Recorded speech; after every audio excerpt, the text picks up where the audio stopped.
Welcome back to the Top Gun Podcast. It is April 12th, Sunday, April 12th, Masters Sunday, and Rory McIlroy has just been crowned the king again. He gets to put the coat on himself. We're glad you joined us. We hope you stick around, and I think we have a fun episode with you. Giovanni's bringing the trivia.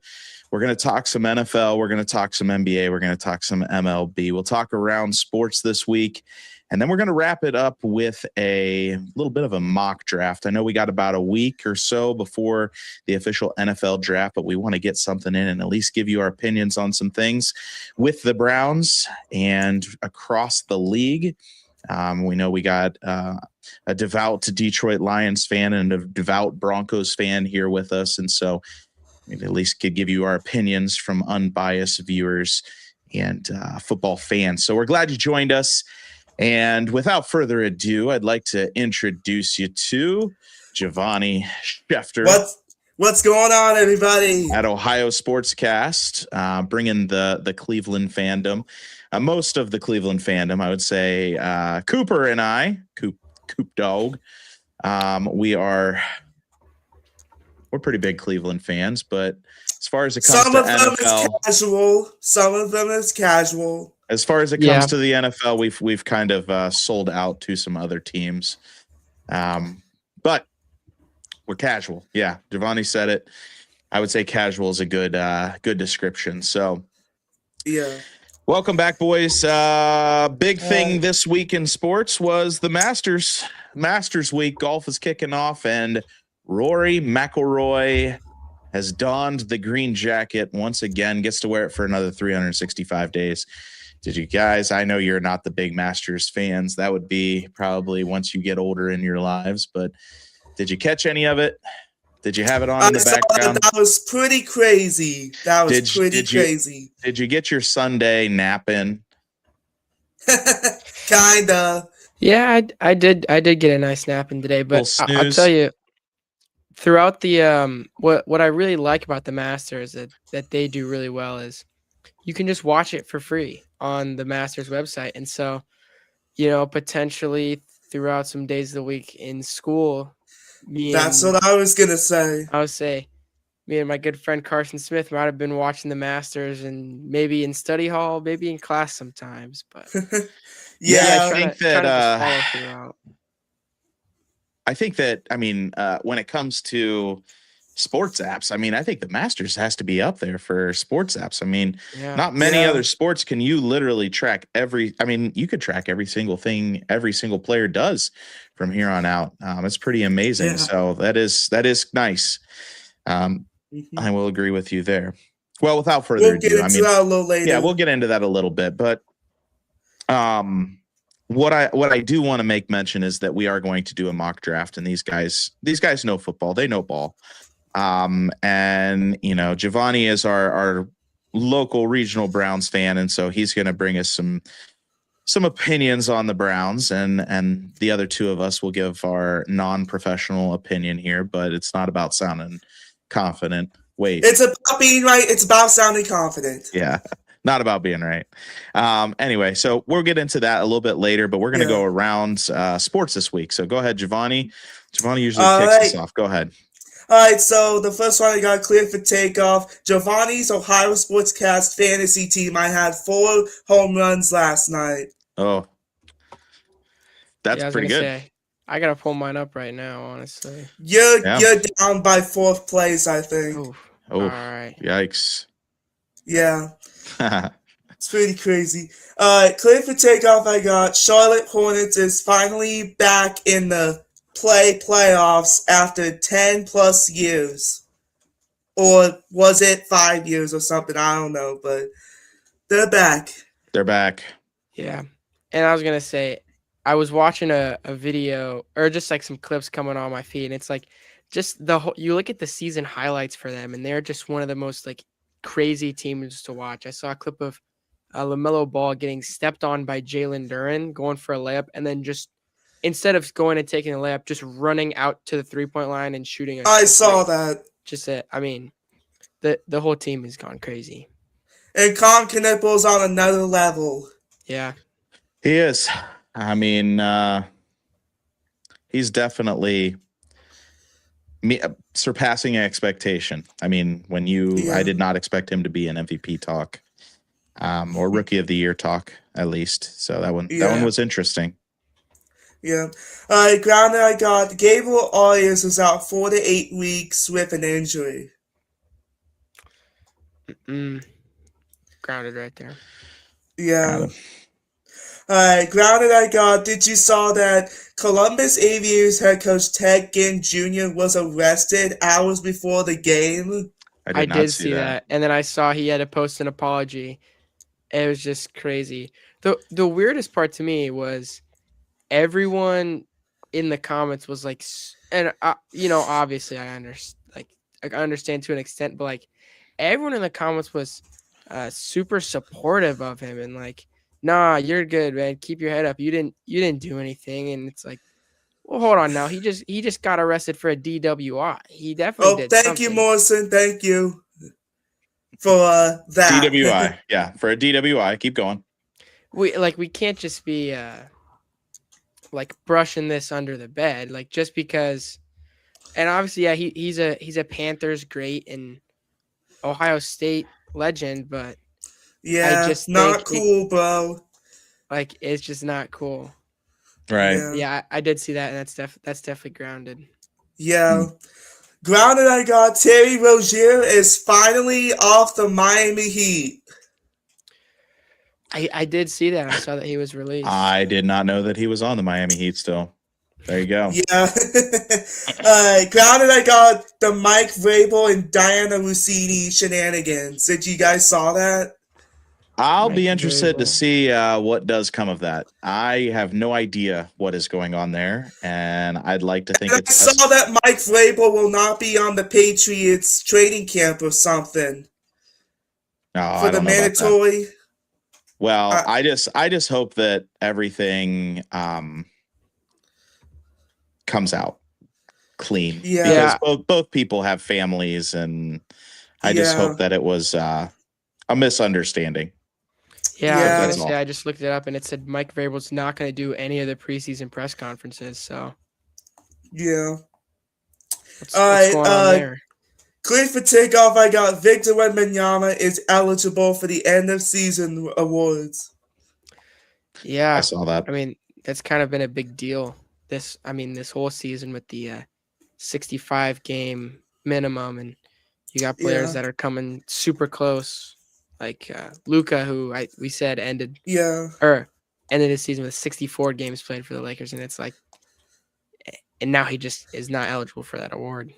Yeah, that's pretty crazy. Well, and Jokic is he's playing eligible tonight. too. He is eligible too. Yeah, he had to play tonight in order to get that. So yeah, grounded. I got Joel Embiid had appendicitis surgery and left Philly fans heartbroken once again. The dude is always missing games. Yeah. Yeah. Like, is he the process?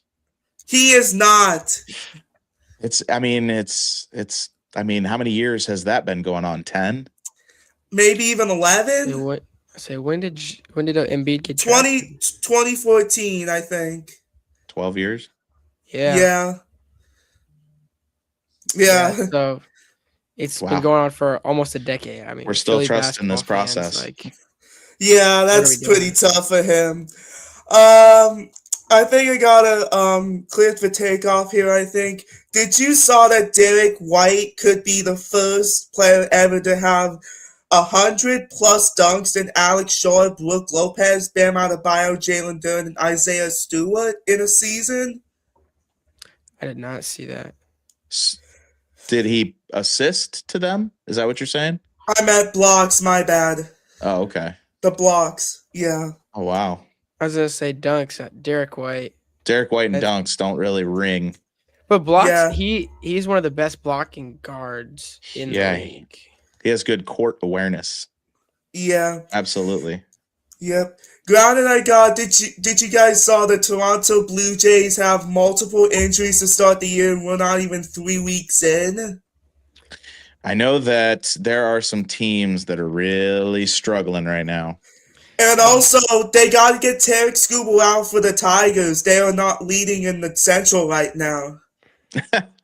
Yeah. I mean, they're playing below 500 baseball right now, and they just spent a lot of money in the offseason. And Yeah. that was one of the big concerns was, he's going to be up for a big contract next year, and Yeah. either they Of a offload him. Shohei Ohtani. Yeah. Well, either they offload him or they lose him regardless. So a small market team like Detroit it'd be advantageous to offload him right before the All-Star break. But that could be great news for the Guardians. I don't see them trading him to an interconference opponent, or a division opponent, only because, unless they're trying to tank. Who knows? Yeah. But this isn't the MLB or NBA, so yeah. All right, grounded I got. Did you guys saw that Travis Hunter commented on Ian Rappaport's tweet about making Travis Hunter the full-time cornerback for this season? And he said, "What do you mean by that?" to Rappaport. I did not see that, but I didn't see that. It's like you kind of one of the big drawing points of Travis Hunter as a player is that he can play both sides of the ball. Why would he be a full-time cornerback? That doesn't make sense. They did say that they were going to switch it and that he was going to play a lot more wide receiver.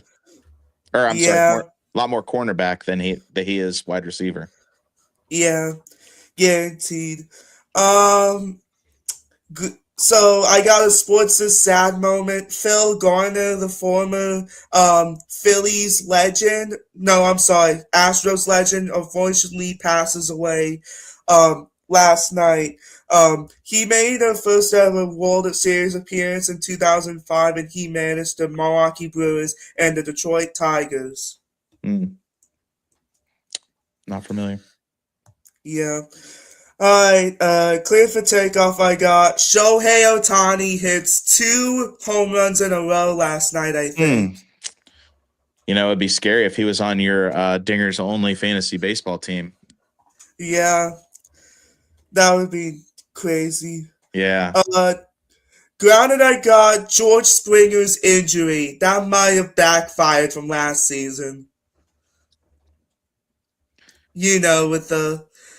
They used to hurt George Springer last season. They used to hurt him? Well, you said that, I thought. And you said that backfired. I was going to say, I just looked it up, and they say he has a broken toe or fractured toe, which is... I don't know. I'd have to think back to what I said. Yeah, I know it's been a couple months ago. Might have to check the tape. Yeah. And I think that's it. So, Coop Dog. Yeah, I didn't have too much. Obviously, cleared for takeoff. You got Rory McIlroy. I mean, just doing his thing. Just at the Masters. Smoke the competition. I mean, bogeyed the 18th hole and still won. Yeah, wow. It was pretty crazy. Yeah. Grounded, though, the Astros, they have lost 7 straight games. Absolutely dumpster fire. Yeah. Yeah. Definitely not good things coming from over there. No. Looks like I regretted that Jordan Alvarez pick. Well, and two, I mean, it's almost like you can't even make heads of some of these like standings right now. Yeah. The Boston Red Sox were supposed to be at the top. Yeah. And we might as well this will just be our MLB segment. Boston Red Sox are supposed to be at the top, bottom of the East. Detroit Tigers were supposed to be at the top of the Central, second to last in the Central. The Houston Astros are supposed to be at the top there with the Mariners of the West, bottom of the West. Swept by the Mariners. Go over to the National League.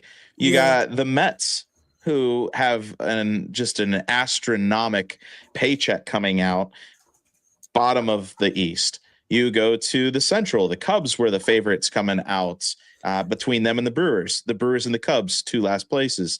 And then San Francisco was supposed to be up there. Now, the Dodgers are following through on business. I will say that. But yeah, I mean, it's hard to make any sense of it right now. And I know this is early in the MLB season. I mean, we're not even 20 games in.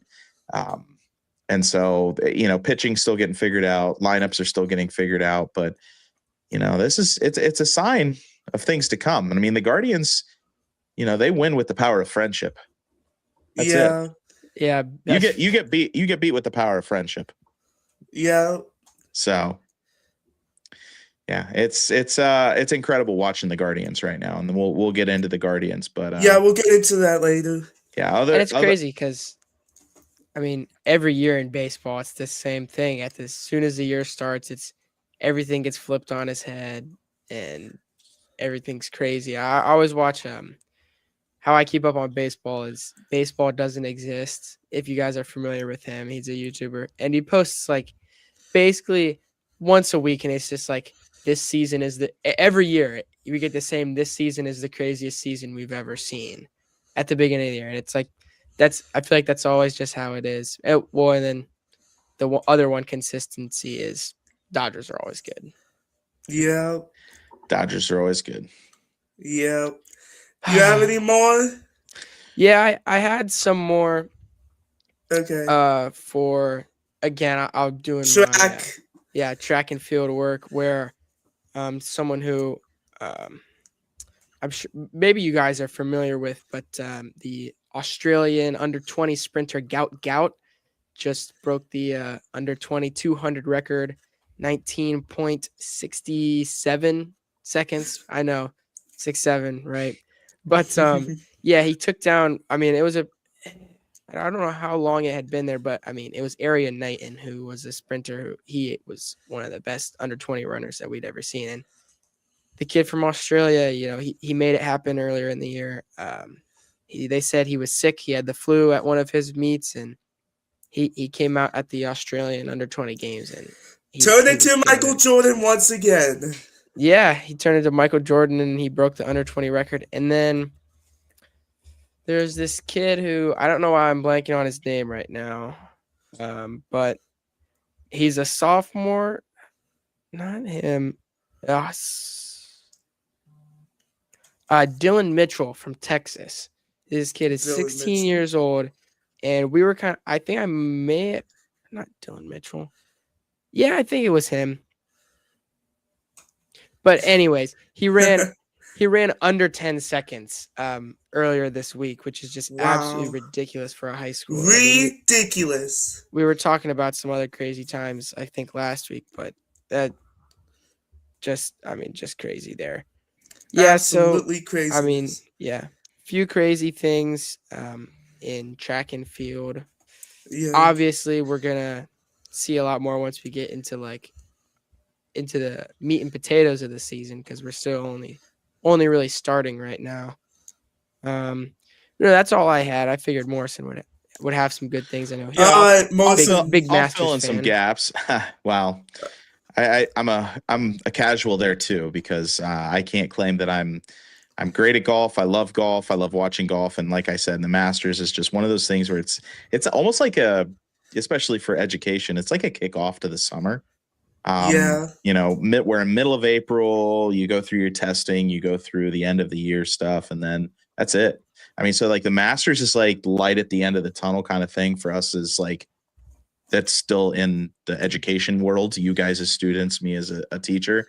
Yeah. It's just a switch going toward the summer, and that's how I look at it. To kind of like piggyback off of you, Cooper, I saw something that I'm not very confident in, so I'm just gonna like try and sound confident. But I think there was a 4x1 relay team out of Texas, and you might know this or might not, but I want to say that they would have finished like third in the Olympics this year or something like that. It was like an they ran insane 39 time. something. Yeah. I think I saw this where they broke the state record. I'm totally blanking on their names right now, but the school name. But I do know what you're talking about, and I did no see idea. that. No idea. Yeah, I don't know what it would be, but oh gosh, I'm blanking. Who knows? Right now. It's no. This is bad podcasting. So yeah, I don't know. You're leaving me hanging. Right. I don't know, but I saw something that said there were some fast kids in Texas. Ooh. And there was a team of them. I saw one where I saw a team from California. It was I think it was, is it Servite High School maybe? Something crazy, but they ran 39.7, which is 39.7 seconds in the 4x100, which is the California State Relay, which is, I mean, that's an insane time right there. Insane. I don't know if Right. I know exactly, like I know what you're talking about, but Right. yeah, Right. I did see that, and the trackflation is just crazy, man. It Yeah, is crazy. they're doing something down there in Texas with runners. I don't know. I think they're doing like cheetahs down there. Well, that's going to bring me to that. Actually, that's going to take me to one of my cleared for takeoffs, and that is the Enhanced Olympics. Don't know if you guys saw this. I have seen the Enhanced Olympics. This is coming to Vegas in May. So it's the inaugural event is scheduled for May in Vegas, and it's going to feature swimming, track and field, weightlifting, with athletes encouraged to break records using scientific enhancement of whatever kind. You know what I mean? PED usage legal. Everything that's basically been banned from sports, they're letting them use it, and it's just get as strong and fast as you possibly can. And I'm here for it. I kind of want to see what the results are, and I'm also scared for what might happen to these people, because I do think that there are limits to the human body, and I think that we were designed a specific way, and when you try and enhance that bad things could happen. Yeah. There's one thing I saw that was really interesting, and again, I can't remember which. This is awful podcasting, but there's, if I'm not mistaken, there's going to be one of the swimmers competing. I mean, he's a completely natural athlete, and he's going to compete as a natural athlete to prove that natural athlete, like, you don't need steroids to beat everyone. I don't know about that, but we'll have to see, right? I wish they would do this in the Olympics. I wish there would just be a 10th lane where you have just your average guy that they go into the stands and they pull out and throw him next to Usain Bolt, and just like, here's what, just for you casuals, this is what this would look like if you tried to run against this guy. So me finishing the race in 15 seconds and Usain Bolt finishing at 9.8. It's a big gap. That's a big gap. Well, so that's what I was going to say is add 2 more lanes in there, put in an average Joe, and then an absolutely roided up dude. Yeah. Next to all the other athletes. Yeah. And so you get 2. Like, and you kind of get them. that comparison. Yeah. Right. I love that. I love it. Or in this, just because this is kind of like, you could tell this is a money grab, and I think people will buy into it. But I like the idea of putting an actual Olympian. I don't know if you'll get many Olympians to agree to this unless you pay them some serious money. But get your Katie Ledecky in there and just show them like how freakish of an athlete that she is. Because I think that's more of it than anything else, is like, yeah, you can do all these enhancements to your bodies, but a lot of these people were blessed with gifts that none of us could even fathom or imagine. You look at like LeBron James. Physically we may never see another LeBron James. Yeah, true. And I'm not saying that LeBron James is perfect in that sense. I think that he has done everything that he legally could to his body to preserve it so that he could play till he's 42. But at the same time, I also wonder if there was some like off season, maybe some HGH or something to restore injuries, stuff like that might not be tracked as well. But yeah, Enhanced Olympics cleared for takeoff, coming here in a month. Wow. In a month. All right, so I'll start over again, I guess. Sports are awesome. I don't know if you guys caught this. Usually when I do these things, this is more of like the funny or whatever else.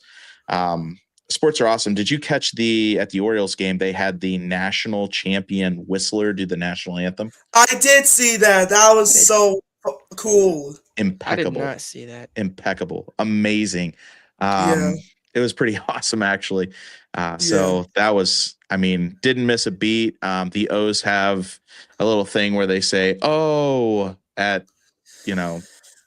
a certain point in the song, and they didn't miss a beat. It was great. But that's crazy. You mentioning the MLB did just pop into my head a moment that I saw, and actually you might have. It was a clip from it just came across my feed, but it was a Tampa Bay Rays fan going after a foul ball. Oh yeah, I don't know if you saw that, but that was kind of caught- a sports is funny, sports is tragic, oh that's 100% sports funny. is grounded. How do I you mean, not wear underwear to a baseball game? Oh my How god! do you lose Everything. I don't know. That was just insane. Like Speedos of the Jacksonville Jags or something. No. I wish it was like that. Uh, To the ankles, pants Yeah. to the Oh ankle. my- I mean, It was- my it was God. crazy. I mean, and when we go, you and I, as fans, when we go to baseball games, it's Yeah. our hope and desire to get a ball hit at us, right? Right. yeah. To get a little free souvenir. Yeah. And that's just what happened. And that man had a little scramble for the ball and just he became a meme. I hope Yeah, I hope I can honestly say I hope I never become a meme. Yeah, I hope If, not. if that's what it At means. least not like that. Not like that. mean, Not like that. Yeah. Yeah. Losing Yeah. your pants at a baseball game. It's got to be up there on the list. That and- is and crazy. to make it worse, Cooper, the cameraman didn't do him any favors. Oh yeah, well that's what I was gonna say. Is They if the found him, cameraman's, froze on it. right, did not maybe if cut the away right cameraman's away. not tracking you, or if they get you off the jumbotron or off the broadcast, Yeah. it would be a little cooler. But then the cameraman was doing well, A+ job of tracking the ball, found where it was right, landing, right. and then captured a little something Maybe it extra was- there. Maybe it was whoever was in the van was like, all right, we need to switch cameras. And Right. that they must have lost it there Oh too. my and just gosh. could not relay Yeah. that message. All right. Also cleared for takeoff. Okay. Mock draft season. We're here. Yes, sir, baby. Pretty sure that's all I see throughout my feed is like who's everybody's going to take. And right. all Yeah. these professionals coming out of the woodwork, including ourselves. Yeah. And it's just like, I mean, it's impossible to figure it out because like within the first 3 picks, like somebody's going to trade, and then for the last month, these people have been like puzzling themselves, trying to figure that out. You know, it'll just go out the window. So, but mock drafts are always fun. They're always fun to do. They're always fun to try and figure out who's doing what and wait for the NFL to stay relevant. I mean, Yeah. does the NFL ever go away? No, we just literally talked about this last week. I mean, you go from the Super Bowl to free agency to the draft to mini To camps To training camp, To training to camp. Hall of Fame game, and then preseason, to and Mike, regular season. Mike Vrabel and Diana Rossini to Yeah. you know, just like I mean, it's just they don't go away. Like the MLB, they're just gone from the months of November till February. Like nobody even talks about it. That's all it. All of a sudden, March rolls around and spring training's here, and we're talking about it. But like the NFL, they just never go away. Yeah. They find ways. They have coaches meetings. They have schedule reveals. Yeah. Whoever's on their marketing team has it figured out. So And also, did you saw that they are now under investigation for the NFL DTV's deals? I did see that. They're under investigation for their prices on subscriptions. for DirecTV or for the All these stuff, all of the Everything stuff. at the NFL, like all NFL their Network.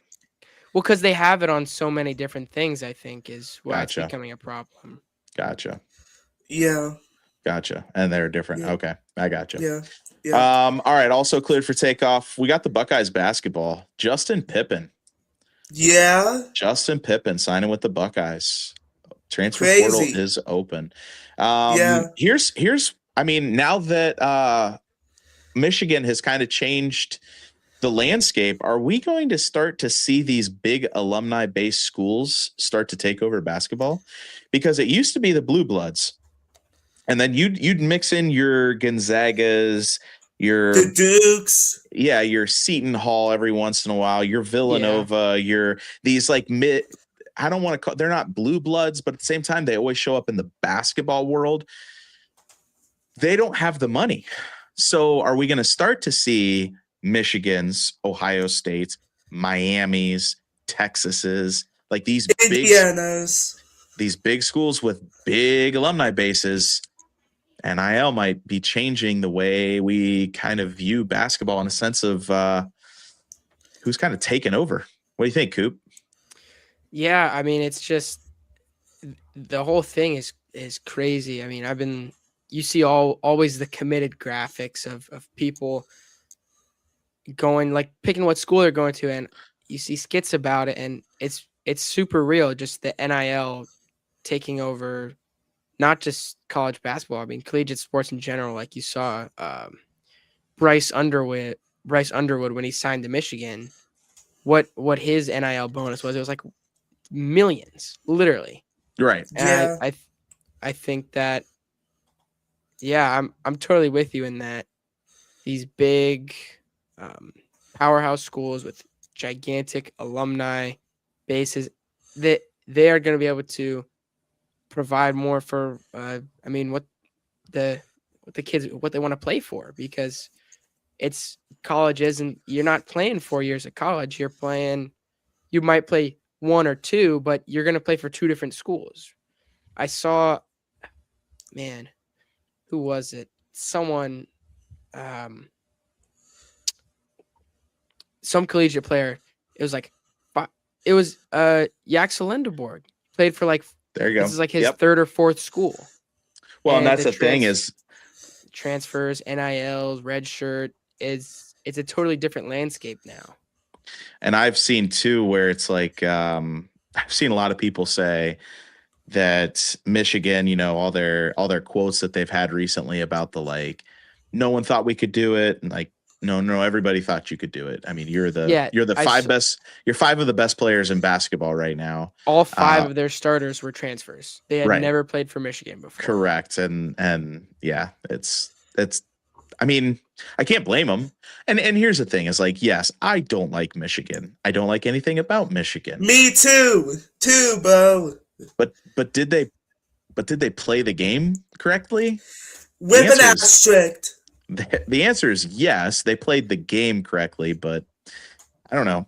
I'm there with some of these guys. I do think there should be NIL. I think that, there's a lot of people that profit off of these young men, but at the same time, it's like it's getting out of hand in the sense of, like, you're changing the way fans see the game, and that could affect the way the sport is played here in the next couple years. So Yeah. Right. all right. Any more? Oh yeah, Justin Pippen. That Good. was my grounded. Flat Earthers. Wow. Kyrie Irving. Yeah. Yeah, done. Artemis 2. Oh, We got pictures of the Earth. So Kyrie. this is not even sports. For the okay. Statues. one, Bo. Statues. I saw this one. Ichiro Suzuki statue. No. I saw that. I video. saw it. Got his bat bent, and I did think it was pretty funny. The Mariners made a kind of a snafu in a sense of, like, there was supposed to be bobblehead night as well. Ichiro Suzuki statue bobblehead night, and they posted a picture on their social media of, like, Ichiro, and then they broke the bat. And Oh my gosh. said, we've upgraded. We've changed the way we're doing it. So, but they did it. So That's funny right there. hopefully they can fix that quickly. Ichiro's like one of my all-time favorite players. They already but fixed it. I saw a yeah. video of them fixing it, like, the day That's of. cool. That's I cool. figured it wouldn't be hard to put it back in the spot and then just to solder it. But Right. obviously it's not Okay. very strong in that Sturdy. area. Yeah. Yeah. So Yeah. a nice storm in Seattle might blow that over. Okay, Yeah. grounded and our NCAA basketball IQ, because I don't know if we got any picks right, boys. Yeah. It was not pretty. We all picked UConn. Yeah. None of us did a good job at picking the Final Four. Ish again. We just struggled, and that's what it's about. But we had a lot It's of good not about being analysis. right. It's about sounding confident. We did Right, do a lot of right. good analysis, so our analytics told us the wrong answers. I'm going to blame it on science. Yeah. Science We are failed us. We are the real analysts here. Forget the other analysts on ESPN and all that. Joe Lenardi and Joe Lenardi. Anyway, so, like, Anyway, the last one, grounded, I have Sergio Garcia. I don't know if you saw this at the Masters. I but think yeah, I did. He had I saw that. He had 2 epic crash outs where he hit a bad shot, and as he's walking It was off, like Adam Sandler. as he's walking off the tee box, he strikes a cooler and breaks his driver, and then he was frustrated with his score, and he acted like he was going to throw the ball at his caddy, which those guys, I mean, they don't deserve that. Come on, they're he's like Happy Gilmore. It was a very Happy Gilmore-esque crash Oh out. my goodness! Yeah. Wow. So, anything else? That's all. That's all I got. Can we do NBA first? Let's do NBA first. All right, I'll go first. You got it. So the playoff and the play-in battles, the Western Conference features a high-stake duel for the number 3 seed between the Nuggets and the Lakers, while the Blazers and Clippers are fighting for the number 8 seed to gain the home court advantage for the NBA play-in tournament. The Raptors, the Magic, and the 76ers have locked in the three-way battle for the final guaranteed number 6 seed. The Raptors currently control their own destiny. Steph Curry is playing today, I think. Joel Embiid is recovering from an appendectomy. The Celtics are chasing a record for the most three-pointers made in a single game at 29 three-pointers for the second time this season. The play-in tournament starts on April 14th and it will end on the 17th. The first round begins on April 18th, which, fun fact, that's when my parents were married, so fun fact. And then the draft lottery odds is the Washington Wizards have officially clinched the league's worst record, guaranteed them the best possible odds for the upcoming 2026 NBA draft. Yeah. So, Cavs locking up the number 4 seed. The 4 seed, and it's hard to see the. Yeah, we beat the Wizards today 130 to 117. Mitchell was out, Harden was out, Mobley and Allen was out. Hopefully Jared Allen will be back just in time for the playoffs. I just hope. And I think that was it. We finished a record of 52-30 on the year. Right. So, according to CBS Sports, the bracket right now shows us playing the Hawks, which is a given. And, we'll play the Hawks first round in the regular playoffs. This upcoming week, we have the play-in games where the Hornets will play the Miami Heat for probably the lowest seed there. Yeah. And then the Magic will play the 76ers for the next one. Now, the winner of those games go on to play each other. And the loser goes on to play. Yeah, the 7 and 8. The Pistons, right? Am I right? Yeah, I think so. Okay. I'm pretty sure. Okay. So, 7 and 8 go. Yeah, I got you now. So the winner of the 7 and 8 game goes on to play Boston. Yeah. And the loser of the 7 and 8 game and the winner of the 9 and 10 game go on to play Detroit. Yeah. Detroit. Yeah. Yeah. And so Detroit, who's hot right now, Cade Cunningham's back from injury. He's doing good. Yeah. And really it wasn't a debilitating injury, but it's definitely something that he couldn't put too much stress on. So, I wouldn't, if I'm Detroit, I think that they could win in a series, but I think the Hornets are frisky. What about you guys? Kinda. Yeah, I would say that they are a wagon right now, and I think that if the Hornets can beat some teams in the play-in game, then I think maybe make it a 2-game series, maybe even a 7-game series, maybe a 6-game series for the Hornets. Yeah. But I think this is a real Cinderella for the Charlotte Hornets right now, from a dumpster fire team all the way to superstar level. I gotta say the Hornets are pretty much back. Yeah. Do you think, I mean, that would be very beneficial for the Cavs if the Pistons can go into a several game series, because if they have a clean sweep there, that hurts us big time, because that would only benefit them, especially with their star player coming off of injury. He needs time to recover quicker.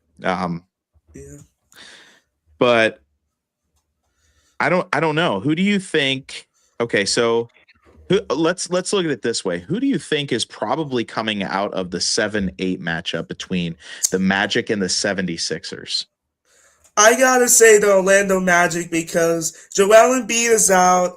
I don't even think they're not gonna win. I got Orlando. Okay. It's tough for me just because of, I mean, how like obviously this is a team that they're consistently, I feel like, mediocre, and this is not an unfamiliar place for them. Meanwhile, the Orlando Magic, you look at how long Joel Embiid and kind of the whole core that they've had based around him have been in Philly, which is, Yeah. as we just talked about, over 12 years, which has been Joel Embiid was drafted. The Orlando Magic have like their young core and their guys like Paolo Banchero, Right. Jalen Suggs. yeah, Anthony Black. I really like the Orlando Magic as a team. I think they're really fun to watch. Paolo Banchero is fantastic, but without Joel Embiid, especially, I just don't see the Philadelphia 76ers. Well, and winning this I series. too, I think that I agree with you, Cooper. I think those are some good points. And I think that the Magic, they've given the Cavs some problems in the past, in a sense of Yeah. like taking us into game 7 and stuff like that. They've yet to get over the hump per se. Right. But they're a good enough team to win a playoff game. And Right. so Yeah. I could definitely see that as well. So let's just eliminate that. Let's take them down in they're playing. It's going to be the Celtics and the Magic. Let's do our The prediction. second time the Celtics will play the Magic if they Yeah. do play them Yeah. for the All second right. year in a row. So that takes the 76ers into the playing game between the winner of the Hornets and the Heat. And it sounds like to us that we like the Hornets, or Yeah. does somebody have a different opinion? I gotta say the Charlotte Hornets. I think, yeah, just because of kind of the buzz that they've been creating, and Ba-doom-ts. right, and as much as you don't want any team to get hot, I think if you especially you do not want the Charlotte Hornets to get hot. Like they have Right. some, Right. They're a Showtime team for sure. You got LaMelo Ball, Miles Bridges on there he's electric, and of course Con Knuckle, if he gets hot, you can't stop him. He's lights out. I like the Hornets winning that series. Yeah. All right. So I think we're all on the same page with that. Okay. So we have the 76ers and the Hornets. And do you think that that's still going to be an issue with Joel Embiid going into that game, I guess? I'm still gonna pick the Hornets just because they're a great team. LaMelo Ball's great. Con Knuckle's great. I don't see Philly winning this game, but if I'm a real NBA analyzer or something, I'll go with the Charlotte Hornets. Okay. Yeah, I think this one is maybe a little bit tougher, right? Especially in terms of seeding wise, where the 76ers are actually a higher seed than the Hornets. Sixers still have, players like Edgecombe who's going to play, and him and Con Knuckle, as well as Cooper Flagg, are, in my opinion, the three best rookies. Yeah, this is more of a who's hot now kind of situation. Right. I think it's a series that could end up going either way, but just because of, to continue with the pattern of how high we are on the Hornets, and I really like the Hornets, especially as a team. They're definitely a lot more easy to like, I think. Maybe Okay. a few years ago they were like with LaMelo as the face of the team, it was just LaMelo. Right. But now that he has some people around him, it's definitely an easier team to Giovanni get behind. Chef the news. Giovanni Uh-oh. Chef. The Knicks and the Hawks will play in round 1, so we will not get a Cavs versus Hawks in the playoffs. Oh, the Toronto Raptors won. Yep. There you go. Giovanni Chef the news, baby. I don't know if I want to play the Raptors. They are. I feel like they're. I mean, they are good. Don't get me wrong, but I feel like they're a little bit overrated. Some experts saying that Brandon Ingram was overrated this season, just like Tyrese Halliburton. Yeah, Yeah, I think I worry about us playing a Tyrese Halliburton kind of player, though. Well, the He ended Pacers up are being not pretty good. in the playoffs, so Well, but speaking of Tyrese Halliburton, that's did you guys why see? he did. Apparently, he's been I putting did. on a little bit of weight. he should Oh. watch it. He should just watch it. Think it's AI? No, it's not. I mean, maybe. I'm not sure. Who knows? Hopefully, I can see Tyrese next season, bro. Just because he's a great player and he's a philanthropist, I guess. Hopefully, he comes back stronger next year. Well, that's If his interesting. injury Good doesn't point. get Yeah, that just popped up on mine too. That also locks in all the playing games. So the 76ers will play the Magic, and the Hornets will have the 9 seed over the Heat. So yeah. And I mean, when you're talking the Hornets to the 76ers. So check the news. Doc Rivers is officially out as the Milwaukee Bucks head coach. Yeah, that team they're gonna blow it up. I'm so sorry to all you people we had to interrupt, but I got breaking Giovanni Schefter news. And then, but yeah, what I was trying to say was that the Charlotte Hornets, the difference between the two, I know that they're different seeded, but it's one game. We're talking one game difference. Yeah. So I will agree between all 4 of those teams, you're talking a difference of 2 games.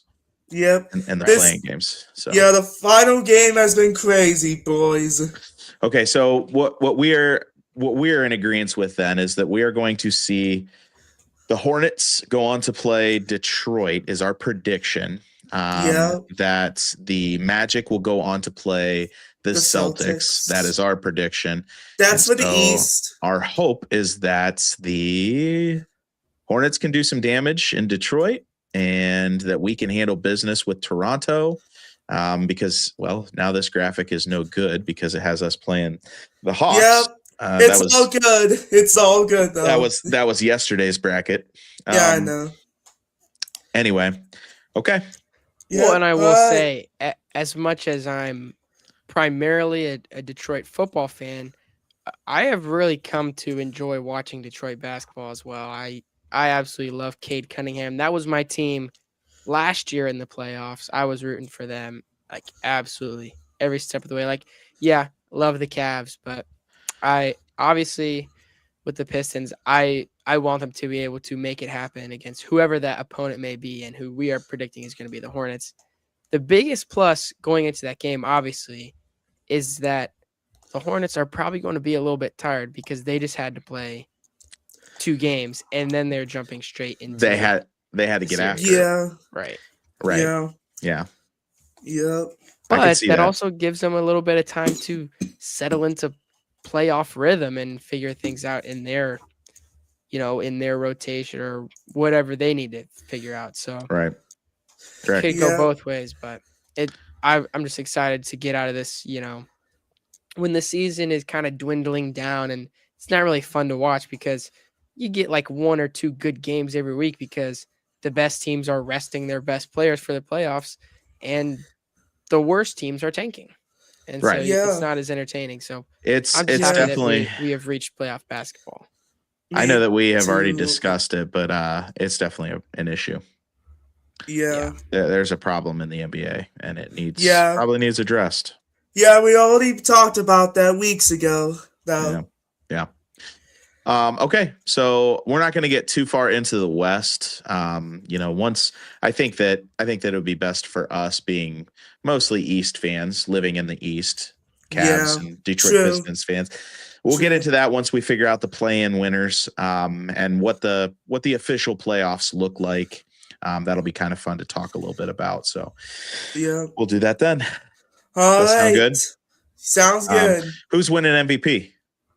Give me Victor Wembanyama. Final answer. Wembanyama. Okay. Cooper? Well, Jokic is eligible as of as of the game that he's playing today. And Wemby too. Right. That's tough. I think just because of well, I mean SGA is in the conversation as well. Right.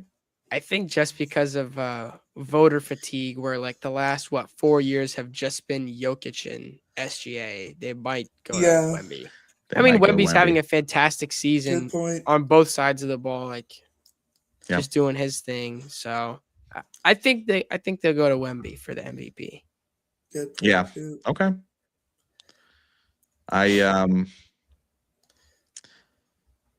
I would agree with you. I think that voter fatigue is a big thing in the NBA. Yeah. That, again, in the NBA, it's kind of a money grab.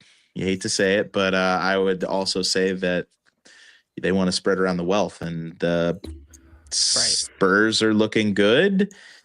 The Nuggets are kind of on a down. They're going to have to start looking at putting people around Jokic. Other than Murray, and that could be some problems. So, I think that Wembanyama, and he's a big fan favorite right now. I know there's a lot of kids who love Victor Wembanyama because of who he is and how interesting his game is, and I just don't think Jokic fits that mold. I love watching Jokic play, but he's not an exciting basketball player. He's more of an awe-inspiring player that someone at his size can do what he does, in my opinion. Right. Yeah. Go ahead, Giovanni. I was going to talk about, I don't know if you guys saw this a couple years ago or not, but back in NBA 25, 24, 23 or whatever, when Wembanyama gets the block, Kevin Hart says, and the rejection by Wembanyama. Yeah, man. Wembanyama, I think especially that whole rookie year that was when he sent those initial waves. Everyone was having fun with his name and stuff, and they realized he was actually also super legit. Yeah. Call him the alien for a reason. Yeah, he's out of this world.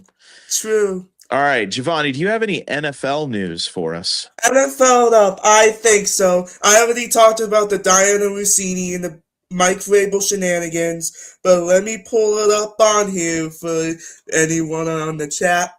So the NFL draft is 11 days away. The draft stock bombshell Ruben Bain Jr. had a red flag added to his draft profile while he had service on his involvement on a fatal vehicle collision back in 2024 that was previously unreported. New Miami Dolphins GM John Eric Sullivan highlighted tight end Greg Dulcich as a primary riser for the 2026 season. The Jags have officially re-signed Trayvon Walker to a 4-year, $110 million extension. And then the schedule release will be in May. Then there's a new onside kick rule. Owners approved a new rule allowing teams to declare an onside kick at any time during the game, removing the previous fourth quarter restriction, which that is obviously crazy. Yeah, I didn't realize they couldn't. You couldn't declare an onside kick. Also the second half. And also the Hall of Fame game will be on August 6th, and the Cardinals will face the Panthers. And that's it. That's a stinker. I know. And that was it for the NFL I had. Gotcha. Yeah. I had something that came out today. The Dolphins have still not reached a contract with Devon Achane. Yeah, and he's been off training camp too, I think. Do you think that they'll wait till after the draft to do anything? Because just to see how it goes, because it does seem like they're just, they're going the Milwaukee Bucks route and just blowing everything up. So I could see them seeing how the draft goes and whether they're going to sign him or not. What do you guys think? I think they're just playing the wait game. I think that they are not a long haul to re-sign Achane, but I think Devon Achane will be a Miami Dolphin next season. But they got to get him a contract extension soon. Well, if they don't give him a contract extension, does he play? That's the other question. He might be what is it called? I always forget every time. He might be missing training camp. Okay. Coop, what do you think? Yeah, well, and I don't think that's ridiculous to say that they'll just wait until after the draft, see Right. how everything goes, see who they can pick up, and Right. kind of just move on from there because they're an organization that is not in a very good place. And No. I agree with what you say, where they might just go the Milwaukee Bucks route and like they're doing right now. They already got Mike McDaniel out of there, did they not? And yeah, they I did. just like how the Bucks are getting rid of Doc Rivers now. So Right. Yep. Yep. Gotcha. Yep. Okay. That was talking NFL. MLB. Let's talk a little bit about the guards. MLB it up, baby. Guards are rolling. We are down 5-0 though. Oh, that's not good. Yeah. Yeah, we are on a roll. I mean, yeah, right. I watched that game last night. Everybody showed up. 6-0. Everybody showed up. Yeah. Here's the thing is, and we have had a couple games recently where everybody shows up, but really what's handling business is the pitching staff. And if they can keep doing that, that'd be awesome until they can figure out which lineup works the best. But the guards are they're in a spot where they are trying to figure out who is good at what and who can protect guys like Jose, who can hit Kwan in, those kinds of things. And DeLauder looks good right now. But after that, Hedgie's been looking good. Naylor's been looking bad. So that move right there has really helped. But it won't last. And that's my opinion. The only ones I can really hang my hat on right now are Jose and Kwan. Yeah, and Chase DeLauder. And Chase DeLauder looks like he could turn out at this rate not an MVP, but an all-star year. If he keeps up at this pace. After that, there's not a lot of hope. Rhys Hoskins needs to have a big bat for us. Yeah. It'd be nice to get Valera back from the DL or down from assignment. And then I'm still nothing on Bazana yet. Still nothing on Bazana. So we're on Bazana watch. I would like to see Bazana, but haven't seen any Bazana. So yeah. Anyway. One thing that I saw that I thought was pretty cool was, I don't know if you guys saw this, but Juan Brito, who is a guy who just got called up. Right. I don't know if you heard the story, but he said, when asked about it, he said he was called up while playing MLB The Show with his buddies.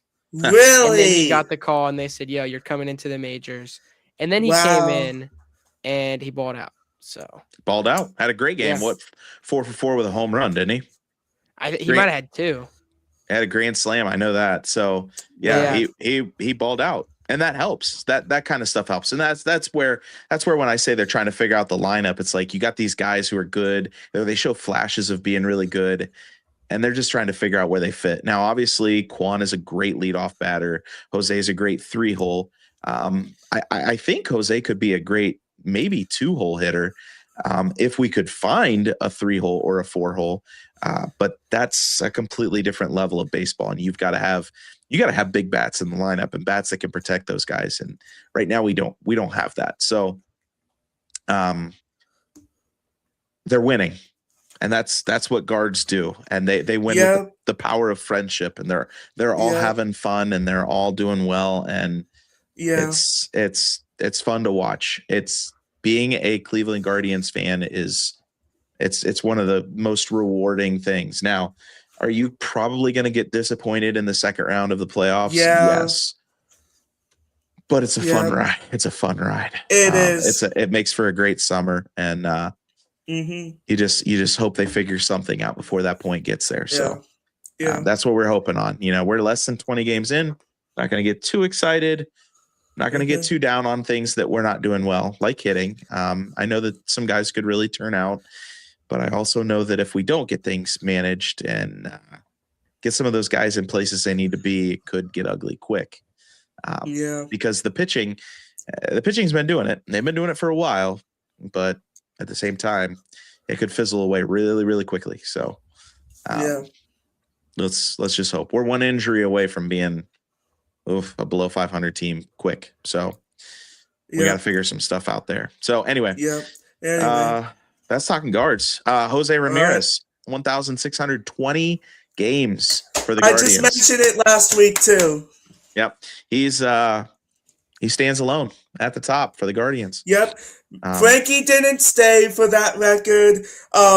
Manny Ramirez didn't stay. Jose stayed literally almost 14 years, and he did all of that. Yeah, he's a future Hall of Famer. Absolutely. Cleveland to Cooperstown confirmed. Yeah. Unless if the ownership does something stupid again. No, I mean, I think that regardless, I mean, he has the tenure. You're watching the series against the Cubs, and the announcers are saying things like, listen, he's the only one that was a part of that World Series for both teams that is still playing for both teams. Yeah. Everybody from the Cubs is gone. Everybody from the Indians at the time is gone. He's the only one that stuck around. That was 10 years ago now. Wow. I feel old. It's 10 years ago. Where were you when Rajai Davis hit that home run? Well, I don't want to be biased, but I graduated from preschool, and that was my first year of kindergarten. Oh my gosh. Yeah. So I'm sure Cooper was in first grade. I just remember 2016. Yeah, I just remember 2016. What a year. Everyone had those the Cleveland Cavs shirts. Yep. I mean, everyone had those championship shirts, the gray ones. But with the Larry O'Brien. I'm trying to think back. It was an amazing year for an Ohio sports fan. Let's just go back to 2016. Yes. You have the Ohio State Buckeyes winning a national championship. You have the Guardians going to the World Series. The Indians going to the World Series. Yeah. And then you have the Cavs winning the championship. And then you have the Browns who Stumps of fire, of course. Yeah, didn't know any. Same story. All right. But it was a great year. It was a great year for Cleveland. Absolutely. So hopefully we can get back there at some point. So maybe. All right. Other than that, you guys got anything else? I don't think so. I didn't have any other big things that are jumping off the paper at me. Yeah. Okay. All right. Let me give you a little Masters recap here, and then we'll go into Giovanni's got a little trivia for us. We'll see. We'll see how we do. I don't got much, but it's fine. Oh, you're fine. You're fine. Yeah. Sounds better than nothing. Yeah, of course. All right. So Rory McIlroy back to back, first player to repeat as champion since Tiger Woods in 2001 and 2002. Absolute craziness. Talking 25 years ago, 25 years ago. Absolutely crazy. Exclusive. Only 4 players have ever won consecutive Masters, and he falls into Tiger Woods, Jack Nicklaus, and Faldo. This is where I become a casual, and I'm not too sure what Faldo's first name was. It's all right. The purse. Hey, me neither. You guys ready? Yeah, I know. Yeah. The purse. You ready? How much do you think Rory won? Oh goodness. Well, was it 300,000? Nah, the total was 20 million, right? It was something ridiculous. Yeah. So it was a record purse. $22.5 million was the purse. I knew it was ridiculously high. So the winner took home the gold jacket and then the purse. The green jacket. I meant green jacket and the purse. You're thinking Hall of Fame. You got Hall of Fame on your mind. My bad. The winner took home $4.5 million. So listen, that's to put this in terms, think about baseball. Okay. So some of these baseball players, that's what they make over the course of a year. Rory McIlroy made that over the course of 4 days. It's crazy. Ridiculous, dude. That's crazy. Craziness. So you got to think by the minute he's making thousands and thousands of dollars. And then every player who misses the cut still gets $25,000. So if you get invited to the Masters, you make $25,000, which is crazy. And then you have people in here there was I don't know if you guys saw, there was a high schooler competing in the Masters from Georgia. Yep. There was a guy who played. You win the lottery. Yeah, they have a lottery draw if you put your name in. And I believe it's for golf analysts, writers. They can put their name into the lottery and they get picked, and they can play. There was one I saw where there's a guy who he played college basketball. He played 4 years of college basketball, and he was like, "Yeah, I'm not going to the league. I'm going to become a professional golfer." In 2007, right? And he tried golf for 2 years. He had a family. It wasn't sustainable. He quit golfing. This year, he came back, won an amateur tournament, and got the bid to the Masters. And he makes, like, even just for being able to play at the Masters, makes so like an insane amount of money. Like, it's crazy. It is crazy, absolutely. Yeah. So, also caddies earn approximately 10% of winnings. Dude. So that means Rory's caddy earns somewhere around $500,000. That's so baller. I'll carry a bag for 4 days. Oh yeah, for $500,000. I would too. I got to give those guys credit too, because they know golf, they know ball as well, and they know the lay of the land. They know how to read. They know you have to know your golfers, like how they hit the clubs, like the distance. There's so much that goes into it. And then you also have to be aware of like what's going on with the rest of the course, like where the leaderboard's at. And so those guys know what they're doing. They definitely earn their paycheck there. The 17th hole at Augusta had 0 birdies in the final day. Wow. Which is crazy. The course won today. The course won. It did. Rory didn't win. The course won. Yeah. Record 4 hole-in-ones on the par 3 contest. Yeah, that is absolutely nuts. Yeah, which is Keegan Bradley hit a hole-in-one for the 2nd straight year. That is monstrous. It's insane. Yeah. So, and then also, did you guys know that there's a curse with the par 3 contest? I think so. No par 3 contestant has ever won the Masters. Oh. So these guys intentionally try and lose because of the curse. Sure. They let Jason Kelsey out on the course to play during coverage, which a lot of people were actually upset about. The side quests that Jason Kelsey has been going on since retirement is just crazy. Yeah. Looks like he's having fun in retirement. Yeah. Oh, he might be making more money now than when he played. Let's think about it. I mean, sponsorships and all that stuff. And also a podcast.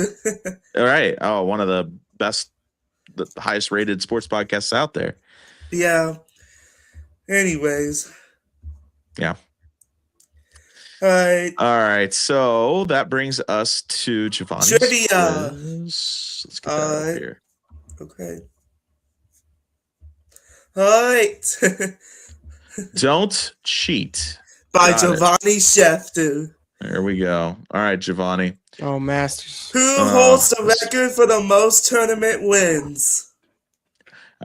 Masters tournament? Yeah. Yeah. Yeah. I'm gonna have to go with Jack Nicklaus. Yep, you got it. That's good, because that's where I was going on that one. I mean, that's who Tiger is chasing, right? Like that's like Tiger is the GOAT of my generation. I mean, you guys now it's Rory, but Scotty Scheffler, but Scotty Scheffler. We'll see. All right. Yep. All right. What was the Masters tournament originally called when it first began in 1934? Oh. I'm going with B, the Augusta National Invitation. You got it. Ding, ding, ding, ding, ding. So am I. All right. Yep. Teamwork.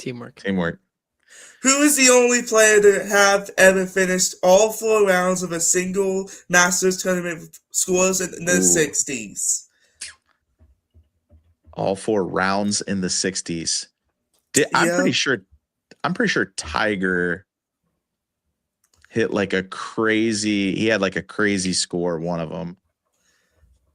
So I'm going to go with Tiger. Nope, not right. All right, there you go. 50-50, Coop. Teamwork. Yeah, I was gonna say this makes my guess a little bit easier. I'm gonna shoot. Give me C for Cameron Smith. Cam Ding, Smith. ding, ding, ding, ding.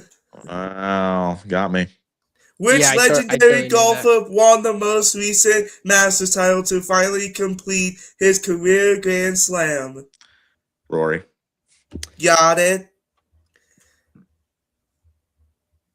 Which golf player has problems right now? I bet you there's a lot of golfers that have problems right now. Hand up, I'm a John golfer. I have Daly. problems. No.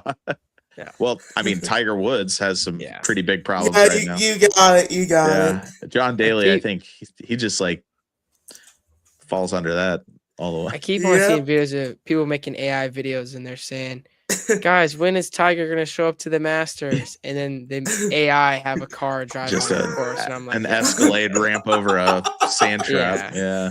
Alright, who's the oldest and the youngest player to win the Masters? You know, I was actually watching this. They had this on before the Masters started. Jack Uh-huh. Nicklaus won it when he was what, like Not gonna 40 say. something?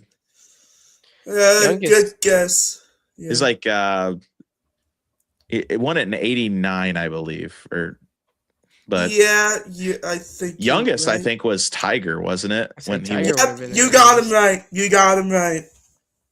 Yeah. Okay. 1997, 21 years old. 1986, 46 years old. Yeah. I don't feel like 46 is an old golf age. Yeah, I Yeah, would say golf is one of the ones where you can kind of get up there in age and it's not as crazy to keep on winning. Right. Yeah. yep. Who's the 3 best golfers of all time? This is kind of subjective, I think. Yeah. I think this is opinion based. But Tiger's Happy gonna be on Gilmore. here. Oh, Happy Gilmore. Nope. Oh. All right. Well, I'll go Tiger, Jack Nicklaus, and Gotta have Arnold at least those Arnold two. Palmer.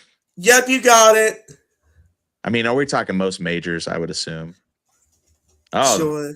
the lefty. Oh, shoot. Moops. Shoot. My bad. Phil. Oh, Phil Yeah. Mickelson. Yeah. Well, Yeah. he's pretty good. Who got in trouble in 2022? At the Masters was Scotty Scheffler. You So got in it. 22. That was I Scotty. mean, in trouble. I feel like the security guard was just forgot his actual role. Yeah. There we go. Who's the first international player to win the Masters? Oh, that's a good question. This might be more Meyer. I'm gonna go with Vijay Singh. Nope, not right. But think about this too, Cooper, before you answer. I'm thinking international as in like outside of Europe. Europe would be Right. international. So there's a lot of Irish, I was English gonna say players. Rory McIlroy is an international player. Correct. I fumbled the bag there. Yeah, I don't know. That's a tough one.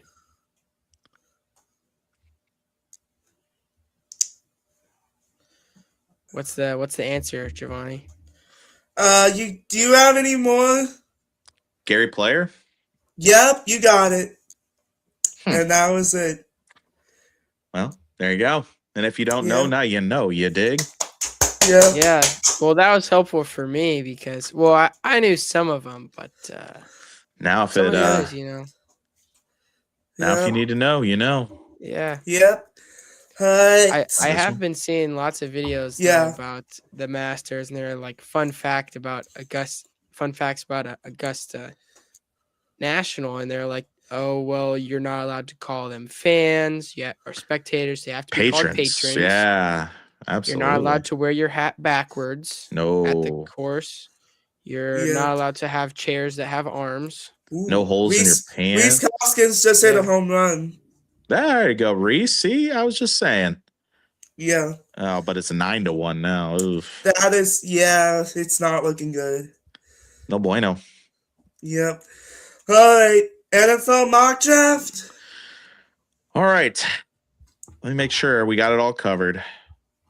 I think we did. I think we do. So Yeah. we're going to go NFL mock draft here. And how we are going to kind of set this up is we are going to, we might have to pause it here and there, but we're going to try and be the Browns. We are the Browns front office here. And what I'm going to try and do is I'm going to get, let me get this up here real quick. Not that one. That's not what I wanted.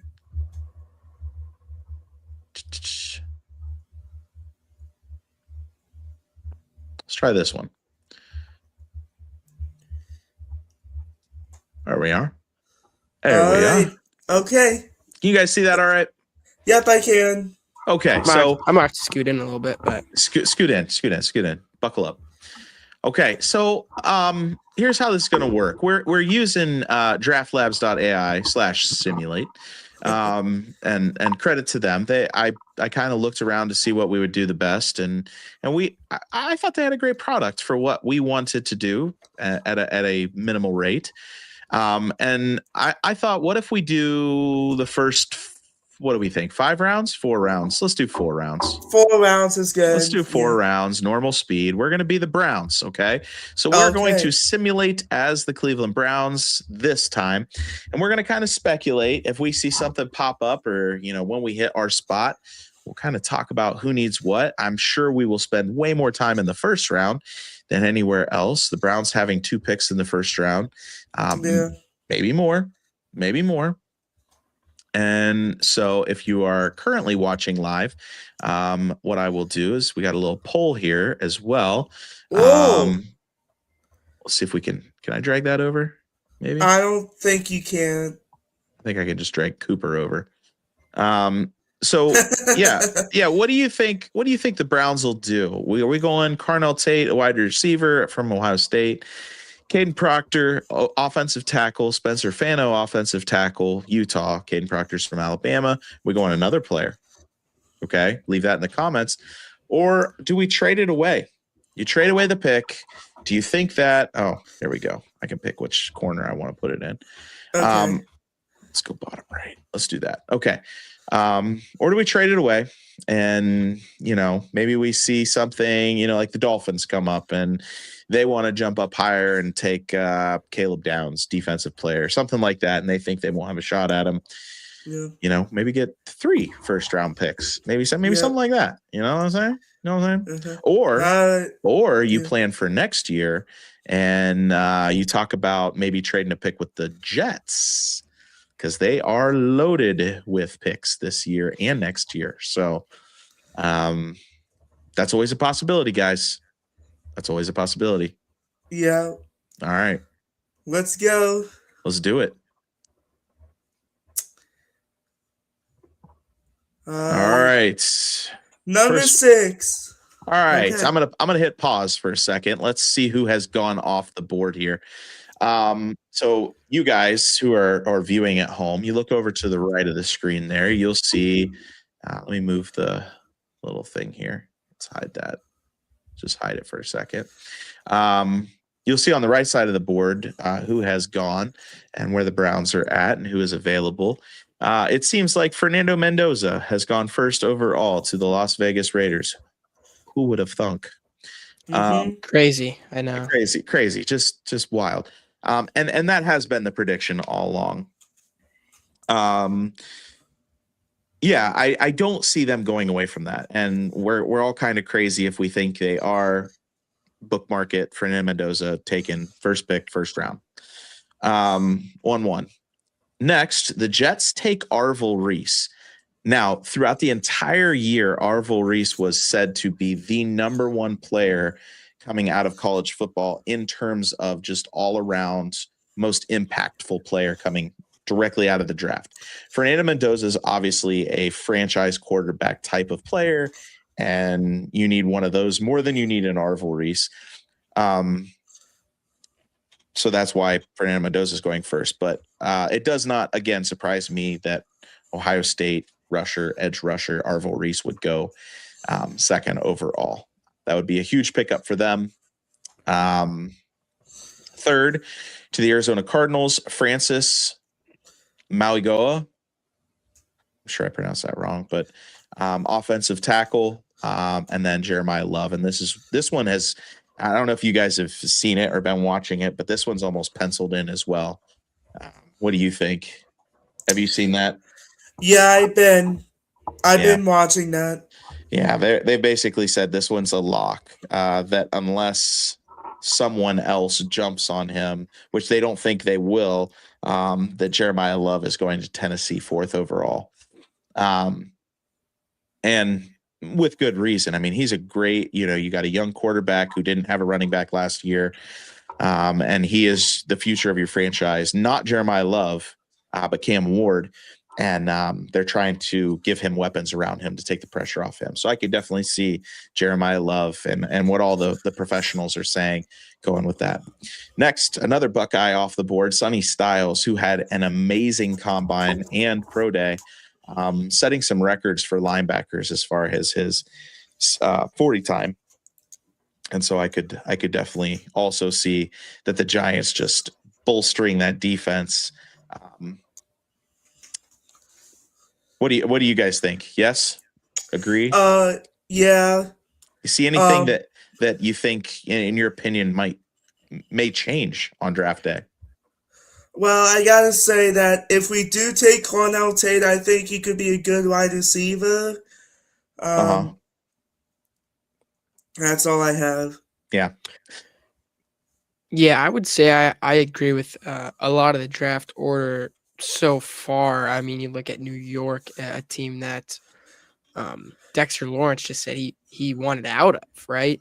Right. And so you need a kind of a big piece on the defense, and I think Sonny Styles, with what, like you said, the numbers that he put up in the combine is kind of hopefully going to bring that firepower if Dexter Lawrence does end up making that departure from the team. But in terms of what the Browns do in this situation, I think obviously that pick that you have to make in the first round, this first one, it's going to be an offensive pick. You're going to go for something offensive because you have one of, if not the best defense in the league, and you have some fantastic players. So I think, yeah, they're going to go for the two options that we had, which were a wide receiver or an offensive lineman. And I think that's exactly how it's going to go down. It's just going to end up who they think is a better pick. In my opinion, it's only between two wide receivers, and that's Cardinal Tate and Mekhi Lemon. Yeah, if they go the wide receiver route. Yeah, if we're now focusing on the Browns and we're looking at this number 6 overall pick, I don't, as much as I would love to see Caleb Downs, because I think he is NFL ready. He is a ball hawk. He plays downhill. He is just a different breed of safety. He's like a free roaming safety. Takes me back to the days of Bob Sanders or the Sandman.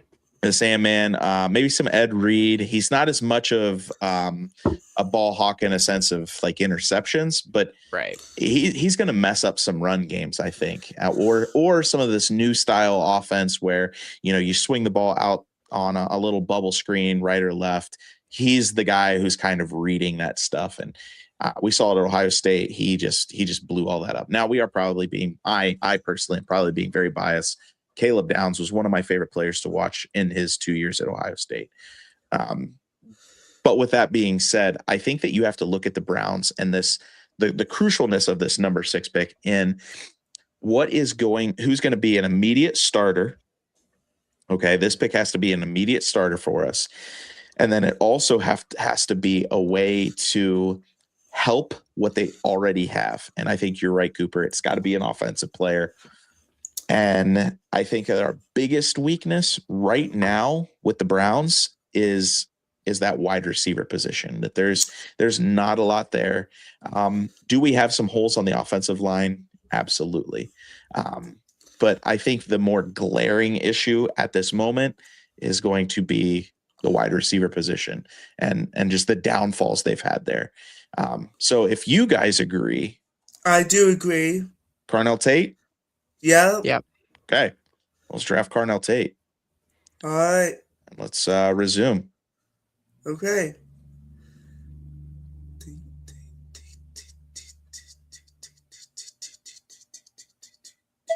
All right. 22nd pick is now ours. So the Browns, 22nd pick. Okay. Here's what they need. They need another O tackle. Cooper hit it on the head. They need somebody to protect the quarterback now. And you can say Shedeur Sanders could pan out to be some great quarterback. That Deshaun Watson, if he comes back and is healthy, could be an MVP caliber quarterback. We don't know. Okay. But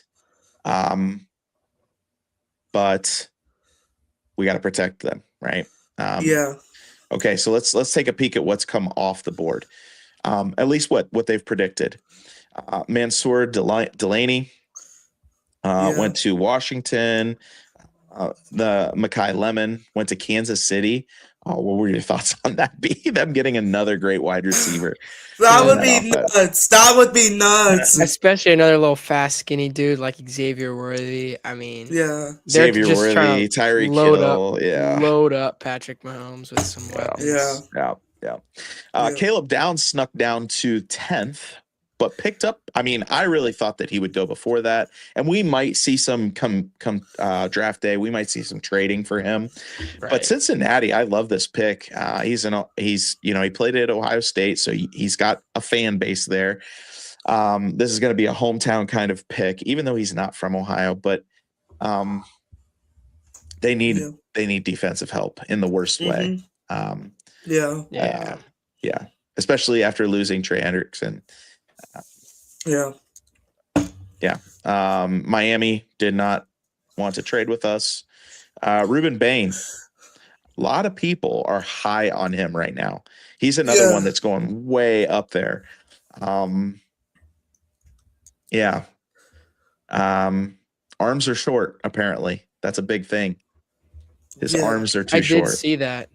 And they're saying arm span, it's like a wingspan. That's a big focus, and you got the little arms. It makes all the difference. They're going to need somebody to fill in Micah Parsons' spot. So I could definitely see them making this move and going after him. I could definitely see Caleb Downs going to Dallas too, and them trading up to get him. They definitely need to reinforce that defense. I could see them. I could see between these two. These are two of the best defensive players that I see in the draft right now. Are Caleb Downs and Ruben Bain. But this Kenyon Sadiq, I actually really wanted him on the Broncos, thinking that they could get a 30th overall pick. But, I'll take Jalen Waddle instead, I guess. Yeah. Spencer Fano, gone. He was one of the ones that I know the Browns were looking at. Again, there could be some draft value there that we could see, but Jordan Tyson, wide receiver going to Tampa Bay, trying to fill in probably a replacement for Mike Evans. Absolutely. And here's one I don't know if I agree with, but would be absolutely wild on draft day. Ty Simpson to the Jets. I will laugh if they do that. Now, Ty Simpson's stock is through the roof right now. He's had some good showing. The reason is his showings at the combine and at pro days. But to use that draft pick there, knowing that you have draft picks for next year and the quarterback class that's coming out of next year, that would be interesting. And I'd love to hear what Jets fans say about that. That one would be interesting. Yeah, I don't know how I feel about that. I don't know either. I think my biggest thing would be next year, the fact that next year's quarterback class is supposed to be like stacked. Right. All right. Looking forward. Cooper, how do you feel about using number 17 on an O tackle? Personally, I agree with that just because of, how much of a weakness that was where, especially in later parts of the season, Jared Goff doesn't have any time to get the ball out to two of the best receivers in the league in Jameson Williams and Amon-Ra St. Brown, or even his tight ends in Sam Laporta. And it's like, you look at we're losing players in the off season. I think that's one of the first things that we need to focus on. And then need to make some moves on defense because no more Alex Anzalone. We need a Yeah. defensive leader to step up. So Right. we could do that through the draft or through a trade. That's just something that I've I do. kind of noticed. I don't love mind the Alex O tackle. Anzalone. I don't mind the O tackle move. But at the same time, you're like, their defense was struggling a little bit. Yeah. Last year, you know, they scored a lot, but they let up a lot of points. You know, there was struggles to keep teams in check. Well, and I think there was just a lot of struggles in general last year, but there was also a lot of struggles to keep the offense consistent. You would have a game against the Bears where you put up 54 points. You absolutely dominate them. Your offense is clicking. You play the Bears later in the year and you win, but I think it was like they didn't score over 20. And it's just like either more consistency in the offense or more consistency in the defense. There's one of two ways you can go with that and to improve going into the season. So, all right. Yeah. Okay. So other than that, nothing that really jumps off the screen at me rolling into the 24th pick. We need an offensive tackle. Yep, offensive tackle. But see here, we got three trade offers. Let's see what we got here. 27th for the 49ers. 49ers have offered their number 27 pick. And the second round 58th pick for one pick. They need a wide receiver, which tells me they're probably going after Concepcion.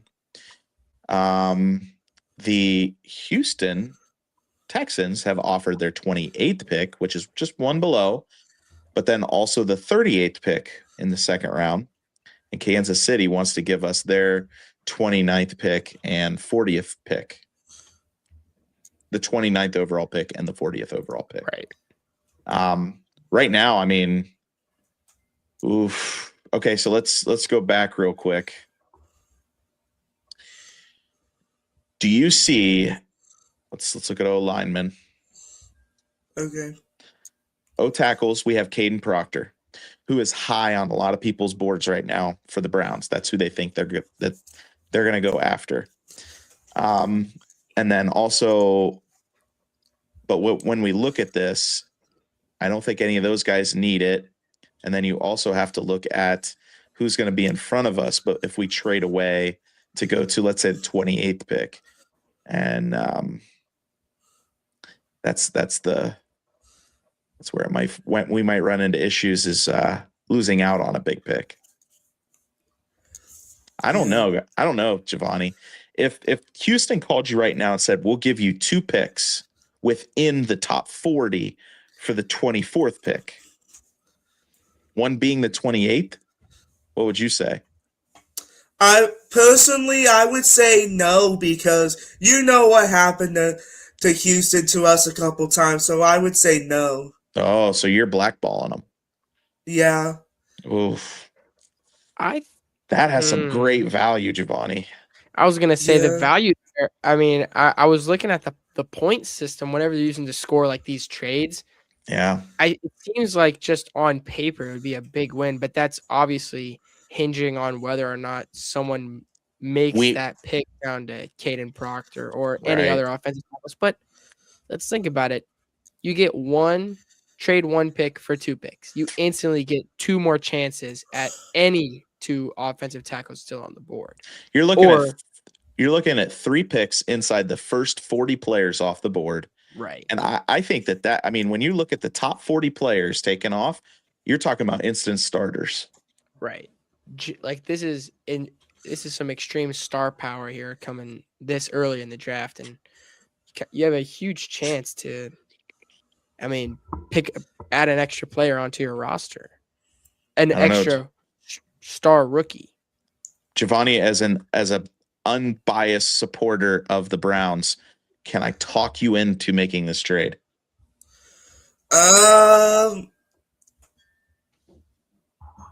Okay.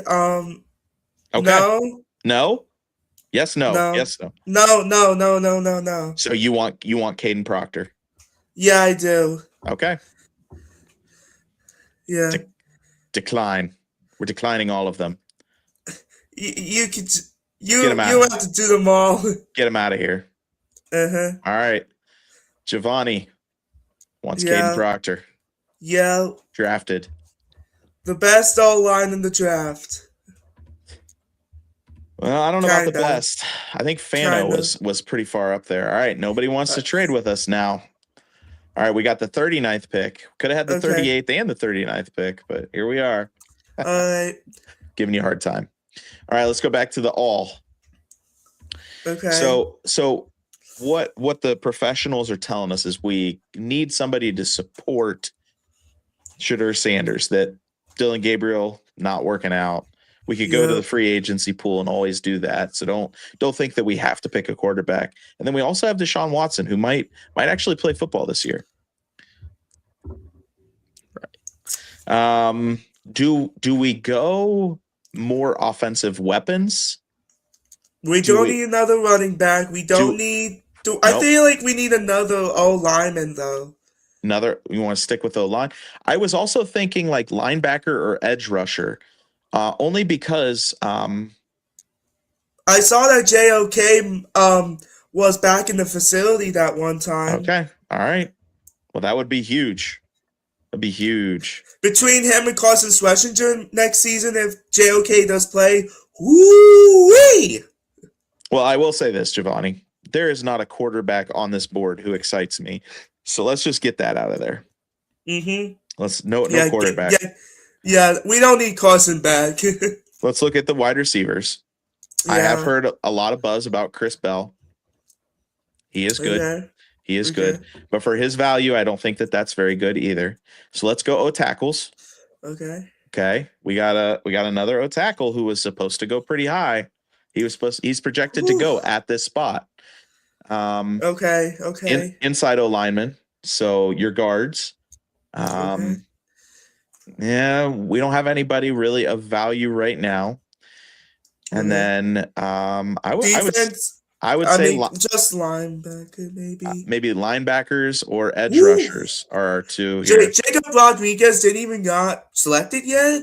He has not been selected yet. I mean, he's a nice guy. He was getting Heisman buzz at the beginning of the year. Really? Okay. Yeah. Well, he was super legit. I mean. Oof. Watching him play, he's a special talent. But I mean, I don't know if I want Jacob Rodriguez. The best offense is a good defense, they say. Except if you're the Browns and you have the best defense and you still lose. You have no offense, yeah. And you have no offense. All right. I want Jacob Rodriguez, but let's go to the tackles. Okay, so the best one on the board right now is Caleb Lemieux from Utah. Probably draft him. Yeah. Okay, so we're gonna strengthen our O line. We're gonna focus on line. Mm-hmm. And have a top wide receiver. Okay. Yeah. Let's continue. All right. Got two more picks. We got the number 70th pick. And the number 107 pick remaining. We'll see who's still on the board of value. Now we start looking at value picks. Yeah, guys who are the shining diamond in the rough. Okay. Just for giggles, let's see. He gone. Jacob Rodriguez got selected to the Two picks later. The Bengals. Yeah. Two picks later to the Bengals, and then there's Chris Bell. Wow. Just like I said. Chris Bell. So we were right there. We were. If we would have went with them, I'm sure Lemieux would have went off the board. But don't forget, it's not about being right. It's about sounding confident. Would you say you sound confident right now, Giovanni? Yeah, I would say so. I need your confidence level to increase. Okay. All right, we definitely need a trade because we already got a wide receiver. Let's trade. Let's get a trade offer here. Okay. Well, I don't want to trade up with New Orleans because they're after a wide receiver, and it'd be nice to be able to get another wide receiver in there to try him out. I don't want to get offers from the Bengals too, because they need a linebacker too, I think. Okay. Give me the Dolphins. You like this Dolphins one, huh? Sure. I So don't they're- want the Bengals to get robbed from a linebacker. Okay. Just why not, right? There you go. So the Dolphins now have our pick. All right, we're back All up. right, here we go. What are you thinking? All right, I think So Garrett Nussmeier and Drew Aller and Carson Beck, Cade Klubnik they're all still on the board, and I have a feeling they'll be on the board all the way down to the end.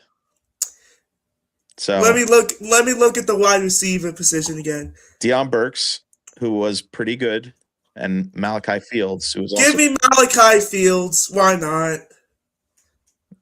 okay. Why not, right? Okay. So I believe we have one more pick. No, we traded. We got a couple. Okay, good. 2 more picks. The Patriots want to trade us 3 Needed. picks. Is that a tight end? Need tight end? They need a tight end.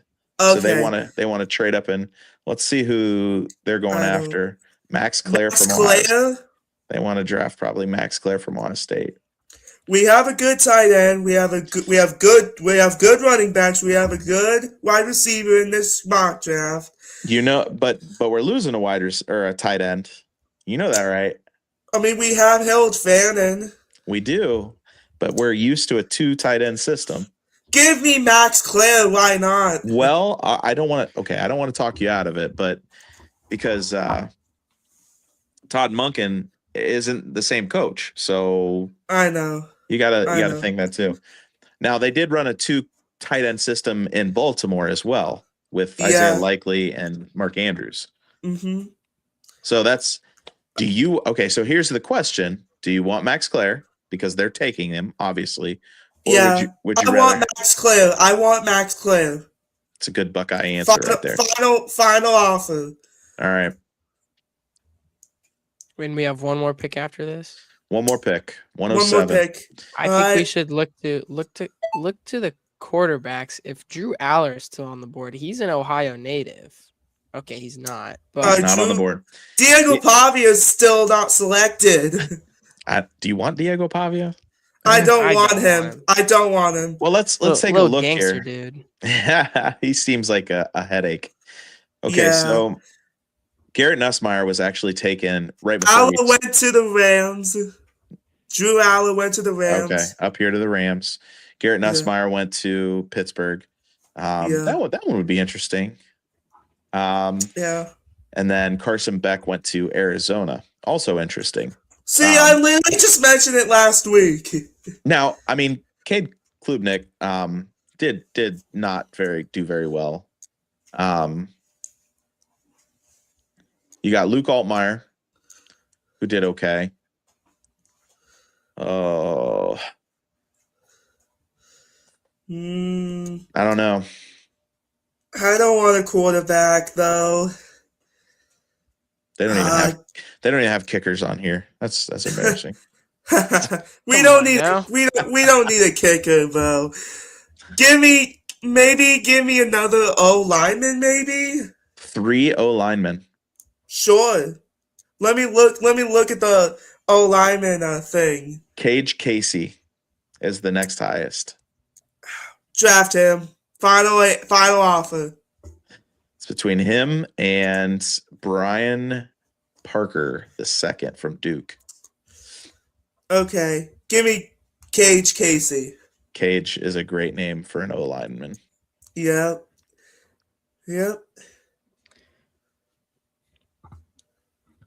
And then, does this website score us It on our does. draft? It Oh, does. It does. See? And everybody No, else's. And I think we gotta wait until the 267th pick until we get the final There it is. Okay. draft So- grade. B minus. Wow. B minus. Oh, has a lot to do, Giovanni. Okay. It has a lot to do with where you select guys according to what they score their ranking at. Okay. So it's not necessarily where they're at right now. And we'll have another chance before the draft to do another mock draft. Yeah. And it would be fun if we did one where we all picked for our teams or for another team.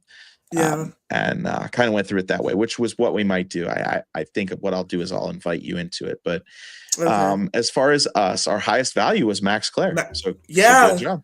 He was our highest value at a plus 12. He kind of fell to us. Plus 12. Our biggest reach was Malachi Fields, wide receiver from Notre Dame. They said that Cardinal Tate should have dropped further, which surprises me because me too. He's the number 1 rated wide receiver out there right now. But let's see who got the first draft grade. The number 1 draft grade. How did Minnesota help themselves out? Oh my! They went defense. They went strong defense. Oh my goodness! Yeah. Yeah. We already know what the Browns did. Mm-hmm. The Lions had a Whoa. So we went O-line, edge rusher, which again, in need of, inside O-line, guard, and then a cornerback that they feel that they reached too many times. I'll say that. Would you agree? Do you feel like now I know you know who's in the draft, but do you feel like those are positions that would help you? Let's not look at the values. Are these things that they should be going after? I think that I agree with getting an offensive tackle. That is a need, at least one. Again, somewhere throughout the draft. Edge rusher, maybe not as much. They definitely have one of the best edge rushers in the game. Just because they have Aiden Hutchinson, but that does I do need to take a look at a roster because I've just been out of football mode since forever. So I don't maybe departure of too many players. Sure. But I agree with cornerback because that's an area where we need more depth because you look at the end of the season last year, so many players are injured, and then an interior offensive lineman, I think with the departure of some players again, the retirement as well of some players. They're going after how can we protect Goff? Let's see the Broncos. Where do they even fall in here? Oh, we got a better draft grade. Fourth place. What did we do? Tight end. I do know that they are looking to do something there with the tight end. They actually played it safe, and then they got some people. Running back. Oh, another running back. I could definitely see that. I know they re-signed J.K. Dobbins. But at the same time, he is an injury factor, so I'm okay with that. But I mean, only drafting him in the 4th round, you're just hoping to develop some of these guys, and maybe you hit a home run with one of them. And then D-line, they have a great D-line, so I don't know about that one. I mean, you could always strengthen it, and some of these guys are probably at the end of their contract, so I could see that as well. But yeah, so what we'll do, gentlemen, we're gonna clip this. Yeah, we'll have to clip the draft. Yeah. But what I think we can do is if I go back, I have the ability to send you guys an invite. Okay. And create a room. And that's what we'll do next time. And and then we'll each draft for our own team. Yeah. Or since the Broncos only have 2 picks, I could draft for I don't know, the Jets. The Jets sound fun. The Jets sound fun to me right now. Yeah. So. Yeah. How does that sound? Sounds good. Okay. Well, there's your Top Gun podcast. First official mock draft. With general manager Giovanni Schefter. And also, I don't know if we're still gonna do it. Are we still gonna do the NFL draft live stream? I probably will not be able to do that. Neither will Cooper. Okay. We have is there baseball that day? That's the game at Canal Park. Okay. Oh yeah. We could go live later in the draft, right? We could, but we could do a post-draft reaction. That would be fine. We could do one for each team. Broncos, Brown. Well, yeah. Broncos, Browns, and Lions. Yeah. I mean, it starts let's see, draft times. I say we just go to Pittsburgh. How about you guys? Right on. I would love it. It doesn't start till 8. So I mean, that's still late. We'll see. We could do a reaction, maybe make individual reaction videos. Yeah. I could do like a full analysis, and then Giovanni, you could probably do something where you're capping the Browns, how you feel about the Browns, and then from there, a little conversation. Okay. And then post it the next day before we draft again, second and third round. But we got a week. Got a week and a half for that. So crazy. Well, all right, gentlemen. All right. I think we've hit the end. We've reached the end. The Masters is over. Summer is in sight. School is almost over. Oh, so much testing. A month and a half. A lot of testing. Yeah. So, well, boys, plan on next week. NBA playoffs. Yep. Another mock draft. MLB talk. Check up on the guards. Yep. And just watching the fun of sports, talking sports. Yeah. That's what we do. Yeah. That's what we do. Yeah. So right on. Giovanni, bring us home. All right. Subscribe to Ohio Sportscast just so you can watch Giovanni Schefter, breaking news and the updates. Subscribe to Top Gun Podcast. Subscribe to Coop Dog Sports. Subscribe to Smee Sports. Subscribe to famous YouTuber Tom Grossi. And subscribe to Dasker Sports. Amen. It's not about being right. It's about sounding confident. I was just about to say, what's our mantra here? It's not about being right. It's about sounding confident. Yes, See you, boys. sir. See you later. See ya! 1-1.